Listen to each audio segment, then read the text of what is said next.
The Young and the Restless spoilers, Monday Full, the 8th of June, 2026. Welcome back to our channel. We hope you are having an absolutely fantastic day wherever you are. Grab a hot cup of coffee, a glass of wine, or your favorite snack, get comfortable, and let's dive right into the latest, craziest drama unfolding in Genoa City. I am literally typing this up at 2 a.m. because I just finished watching the latest episode and my mind is completely blown. I cannot sleep. I need to get this out of my system right now before I explode. I mean, I have been watching this show religiously for years, since 2015 to be exact, and I have seen Victor Newman pull some incredibly ruthless, mind-boggling stunts, but what he is doing right now, it is next level. It is diabolical. And I am half here for it and half wanting to throw my remote at the television screen. Can we talk about this? Because I feel like I am losing my mind over the sheer audacity of these characters today. Let's just jump right into my feelings before I even explain the play-by-play, because I am so worked up about the ending of this episode. Victor giving Chancellor back to Lily. I screamed. I literally screamed out loud in my living room. But wait, I'm getting ahead of myself. I need to calm down and take this step by step because so much happened and every single scene felt like a massive turning point for storylines we've been tracking for months. Okay, back to the point. Let's start with the absolute mess that is Audra Charles. Am I the only one who thinks Audra is completely incapable of just minding her own business? I mean, she bumps into Holden and immediately starts poking around about Noah Newman.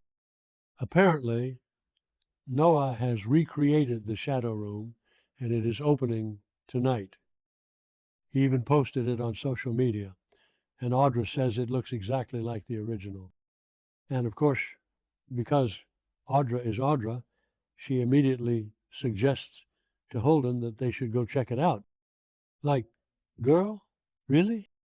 You just want to casually stroll into Noah's new club on opening night? I am sorry, but Holden had the absolute best response. He didn't even hesitate. He looked right at her and asked the golden question. Is it the room or is it Noah Newman? Yes, Holden. Call her out, because we all know Audra doesn't care about the aesthetics of a nightclub. She thrives on chaos, and she loves inserting herself into situations where she doesn't belong. Holden rightfully points out that Noah is currently with Sienna Bacall, and Noah is absolutely not going to want Audra hovering around his new business venture.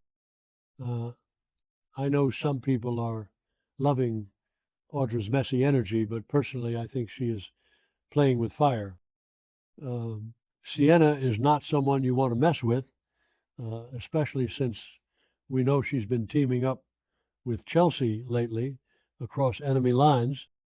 If Audra tries to insert herself into Noah's life right now, it is going to blow up in her face. And honestly, I kind of want to see it happen. I really do. Let Audra walk into the shadow room and get a drink thrown in her face.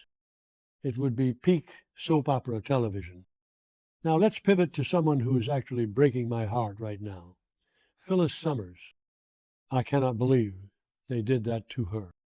I mean, because Victor's AI framing scheme and his hostile takeover of her staff was brutal, but seeing Phyllis actually surrender, it feels wrong. It feels like a glitch in the Matrix. Sharon is by her side at Crimson Lights, trying to comfort her, and Sharon says exactly what we are all thinking. The Phyllis she knows is not a quitter. Phyllis does not just give up, but she did. She met up with Daniel at Society and actually told him that she handed Newman back to Victor and his family.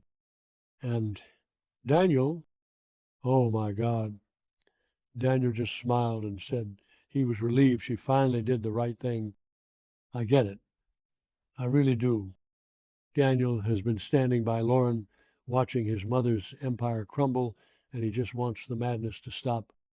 He wants peace. But seeing Phyllis defeated like this, it stings. Remember when they tried to break Phyllis down completely a few years ago? Remember when everyone turned their backs on her? Yeah, didn't work then either. She always bounces back. I refuse to believe she is just going to roll over and let Victor win without a long-term revenge plan. I bet she is already plotting something behind those sad, defeated eyes. But for now, seeing her so vulnerable and seeing Sharon step up to support her is actually a really beautiful moment of female solidarity that we don't get enough of on this show. Sharon has been through hell lately with the hostage situation. So for her to sit there and hold space for Phyllis's grief over her company is just, wow. I love their dynamic so much right now. Okay? Deep breath, because we need to talk about Lily and Kane. I am emotional. I am so incredibly emotional over this scene at Crimson Lights. Lily tells Kane the absolute best news. Malcolm is being released today. After everything with the bone marrow search, the medical breakthrough with Dr. Stephanie Simmons and Holden, it's finally happening. Malcolm is going to be okay. But that wasn't even the part that made me cry. Kane gets a group text from his kids, and he is terrified to look. He physically hands the phone to Lily because he is so scared they are rejecting him again. After everything Kane has done, all the lies and the mistakes from the past, he still feels like he hasn't earned their love back. And Lily looks at the phone, reads it, and hands it back. You're going to want to read this, she says. The kids call him Dad.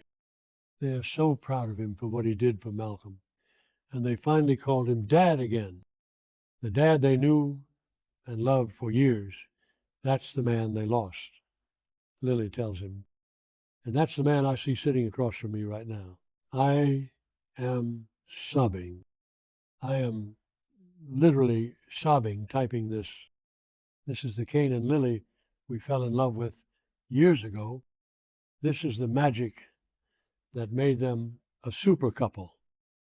And then he asks if they can get together later, and Lily says she has to go to the ranch because Victor summoned her, but she will meet him at society in an hour. Kane says, it's a date, and Lily giggles and says, not a date. Oh, it is a date, Lily. You can't fool us. The chemistry is still there.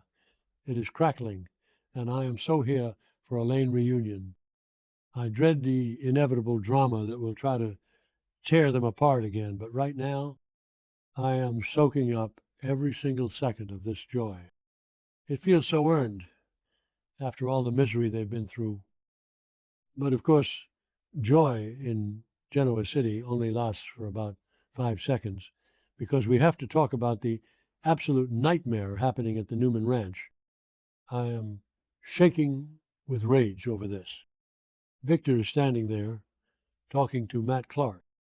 Matt freaking Clark, the man who just held Nick, Sharon, and Noah hostage in an abandoned gas station.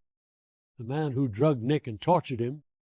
And Matt has the absolute audacity to stand there and play the amnesia card. Matt tells Victor he spent the whole night thinking about the terrible things he did, but he can't remember what drove him. Bullshit! I am sorry, but that is complete and utter garbage. He knows exactly what he was doing. He was playing games with Nick in Vegas.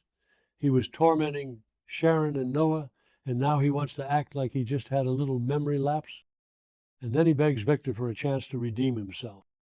He asks what's going to happen to him, and Victor, cold, calculating, Victor says he's already made a decision, but they will discuss it when Nicholas arrives. Matt begs for a shower, and Victor lets him.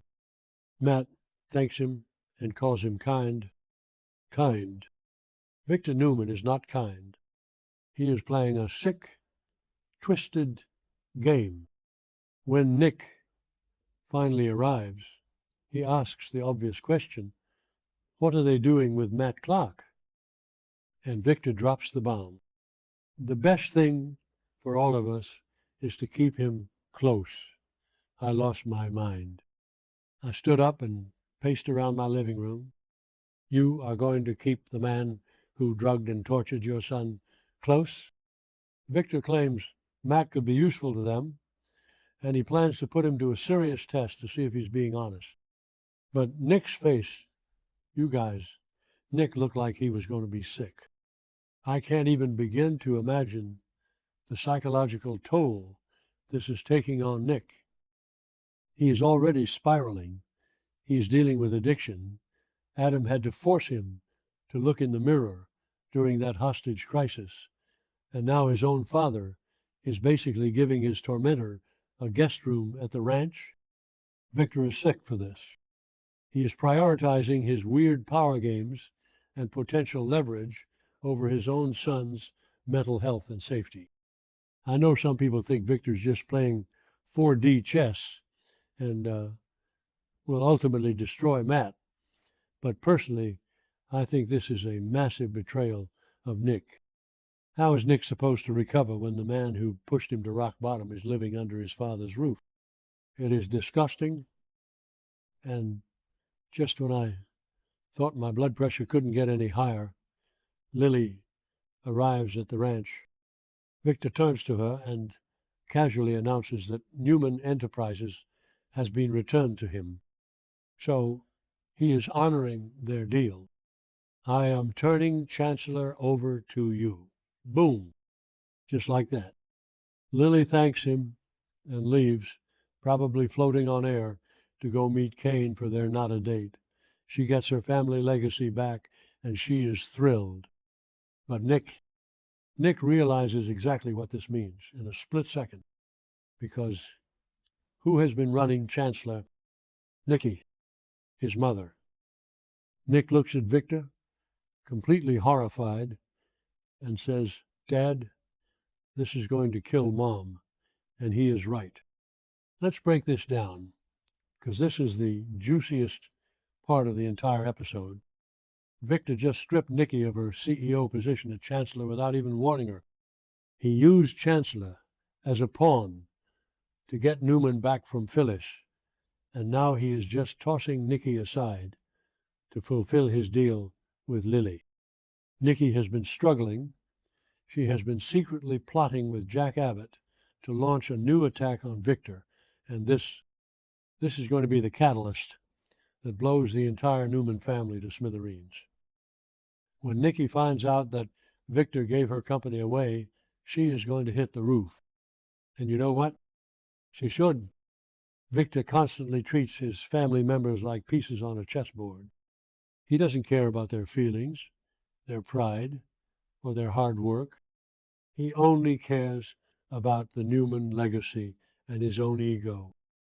I am so incredibly frustrated with Victor right now, but from a dramatic standpoint, this is soap opera gold. The fallout from this is going to be epic. Nikki is going to double down on her alliance with Jack. Diane is already furious about Jack and Nikki spending time together, so that marriage is going to get even messier. Nick is going to be caught in the middle of his parents' war while simultaneously dealing with the trauma of Matt Clark living at the ranch. And what about Adam? Where is Adam in all of this? He was the one making cold, strategic moves to keep Nick alive in Vegas, and now Victor's just playing house with Matt. Adam is going to lose his mind when he finds out I have so many thoughts, and My brain is just spinning. I am dreading the pain that Nick and Nikki are going to go through, but I am so here for the explosive confrontations that are coming next week. Will Nikki relapse? Will she and Jack actually manage to take Victor down? Will Matt Clark slip up and reveal his true colors?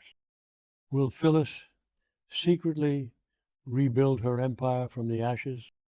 And most importantly, will Audra actually crash Noah's shadow room opening and get a drink thrown in her face by Sienna? I need answers immediately. I cannot wait for tomorrow's episode. This show has me in an absolute chokehold right now, and I wouldn't have it any other way. Let me know what you guys think down in the comments, because I need to vent with people who actually understand this madness